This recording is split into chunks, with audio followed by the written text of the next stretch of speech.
मध्य प्रदेश के गृह मंत्री डॉक्टर नरोत्तम मिश्रा इस वक्त हमारे साथ जुड़ चुके हैं। नरोत्तम जी, आखिर पश्चिम बंगाल में हो क्या रहा है ये सभी जानना चाहते हैं, क्योंकि पुलिस वहां पर मौजूद रही, गुंडे पत्थरबाजी करते रहे, लेकिन पुलिस ने ज्यादा कुछ किया नहीं, जबकि पूरी जानकारी थी कि वहां पर कौन आने वाला है, किस तरह का कार्यक्रम है।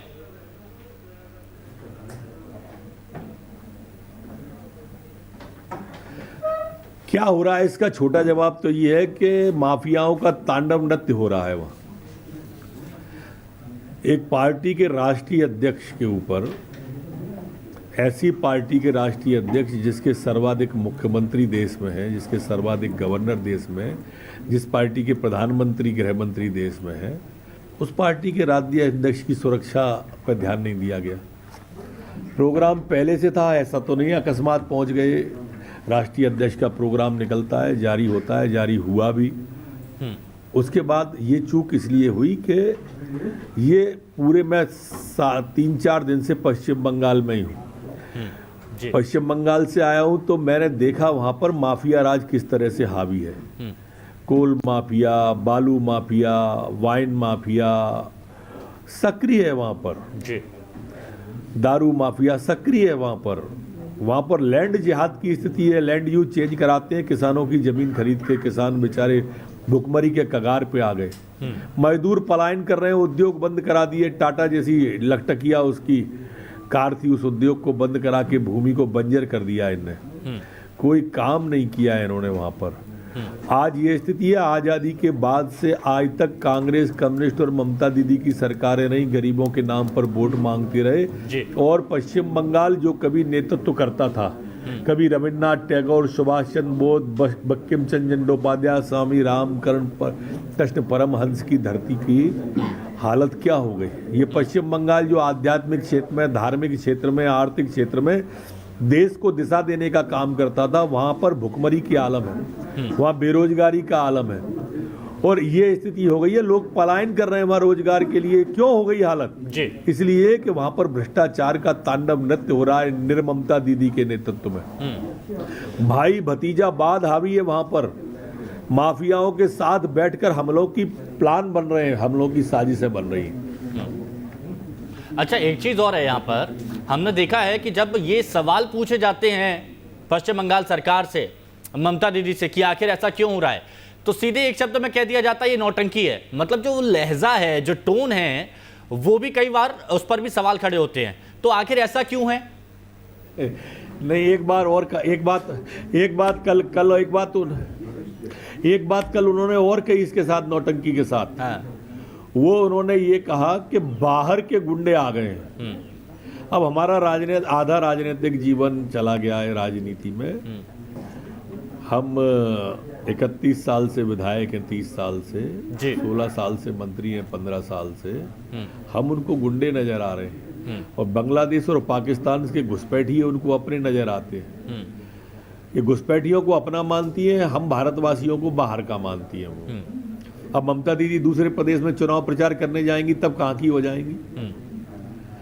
आप कल्पना करो, पिछले लोकसभा चुनाव में साल भर पहले इन्होंने पश्चिम बंगाल के कलाकारों को प्रचार के लिए बुलाया, बांग्लादेश के लोगों को पश्चिम बंगाल में।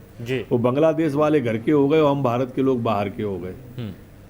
अब हमारी करा हुआ, देखिए एक बात स्पष्ट है कि ममता जी का सिंहासन डोल रहा है। इसकी बानगी उत्तर प्रदेश में आ गई थी, लोकसभा चुनाव में आ गई थी। एक बात बताऊं मैं आपको, बिल्कुल, वहां केंद्र पोषित योजनाएं लागू ही नहीं करती हैं। प्रधानमंत्री आवास अगर ईमानदारी से पश्चिम बंगाल में बनते तो लोगों को छत मिल गई होती रहने को।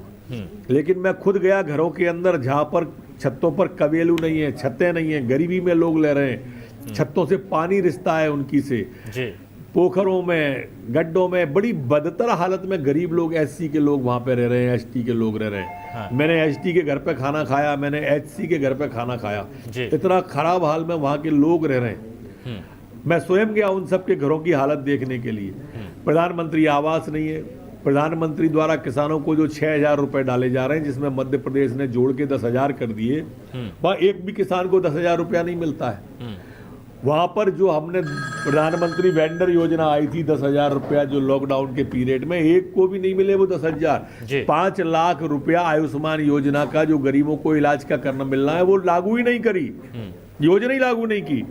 अब आप कल्पना करिए, लोग बीमारी से मर रहे हैं, दुखी होकर मर रहे हैं, लेकिन उनको राज्य की सुध नहीं है। उनको सुध है तो एक ही चीज की कि पैसा कैसे आए। हाँ। भगवान जाने इतना पैसा कहाँ ले जाएंगे। नहीं डॉक्टर साहब, यही तो चिंता का विषय है कि राज्यपाल से वहां पर बनती नहीं है, पुलिस किसी और की वहां पर सुनती नहीं है, और कोई बाहर से जाता है तो उसके ऊपर पथराव हो जाता है। सभी के सामने ये सारी चीज होती रहती है।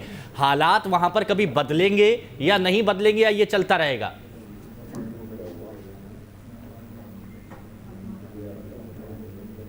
हालात बदलेंगे बहुत जल्दी, अगले 3 माह में बदलेंगे और भाजपा की सरकार इन हालातों को बदलेगी। लेकिन आप आपके यहाँ से देखिए अगर ना, कोई जाता है, हमारी मिश्रा जी, सरकारें जहाँ आपके यहाँ से जहाँ अगर कोई हमारी वहां पर ग्रोथ जाता देखती है, प्रचार करने नहीं दिया जाता, जनता से बात करने नहीं दी जाती, तो फिर कैसे बदलेंगे आप हालात? कोई तैयारी आपकी तरफ से?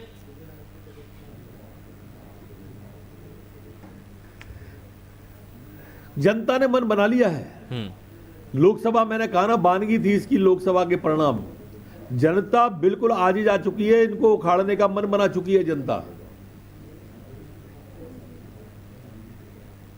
लेकिन आपको वहां पर आने के लिए जगह तक नहीं दी जाती है, ये सबसे बड़ी बात है। अभी गृह मंत्री जी जा रहे हैं वहां पर, अमित शाह जी जा रहे हैं, तो क्या कुछ खास रहने वाला है वहां?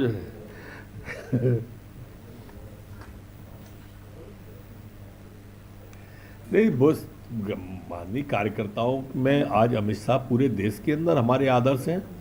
माननीय अमित शाह के आने भर से हमारा आत्मबल बढ़ता है। कार्यकर्ता तो बहुत संघर्ष कर रहा है। 124 कार्यकर्ता हमारे काल कबलित हो चुके हैं अभी तक जी। मैं जिस जगह पे गया था अभी, तो वहां पर 17 कार्यकर्ता उस जिले के शहीद हो गए थे। लेकिन इससे जुल्म के आगे कोई नहीं झुक रहा है। जुल्म कर रहे हैं तो वो और लड़ रहे हैं। मैं यही चीज आपसे जानना चाह रहा था, क्योंकि आप वहां पर गए हैं, आपने वहां पर वर्तमान स्थिति देखी है कि क्या परिस्थितियां वहां पर बनी हुई हैं। कितने ही बीजेपी कार्यकर्ता हमने देखे, उनकी जान गई है। हमने ये भी देखा है कि टीएमसी बीजेपी कार्यकर्ताओं में लड़ाई होती रही है, विधायकों को फांसी के फंदे पर टांग दिया जाता है। तो ऐसे में कैसे आपके जो कार्यकर्ता है उनका मनोबल बढ़ रहा है, कैसे वो लोगों से मुखातिब हो रहे हैं?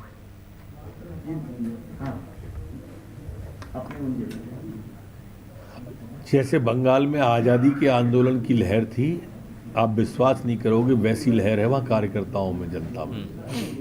हम, मेरा डोर टू डोर कैंपेनिंग था। मैं एक एक घर गया था वहाँ पर, एक एक घर पे दस्तक दी। आंखों से समझ जाते हैं हम कि क्या होने वाला है। तो इसलिए वो स्पष्ट परिवर्तन के संकेत आ रहे हैं वहाँ पर। एक बात की जा रही है, बदलाव करेंगे, बदला भी लेंगे। एक बयान आया है बीजेपी जो नेता हैं बंगाल से, उनका, बदलाव करेंगे, बदला भी लेंगे। क्या आप इससे सहमत हैं?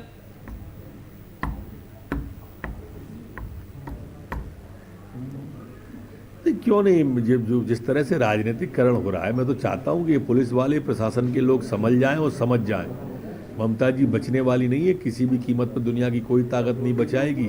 अगर ये इस तरह से राजनीतिक कार्यकर्ता बन के काम करेंगे तो हम पूरी कार्रवाई करेंगे, आएंगे। आने वाले वक्त के लिए ममता जी के लिए एक आखिरी संदेश दे दीजिए बस।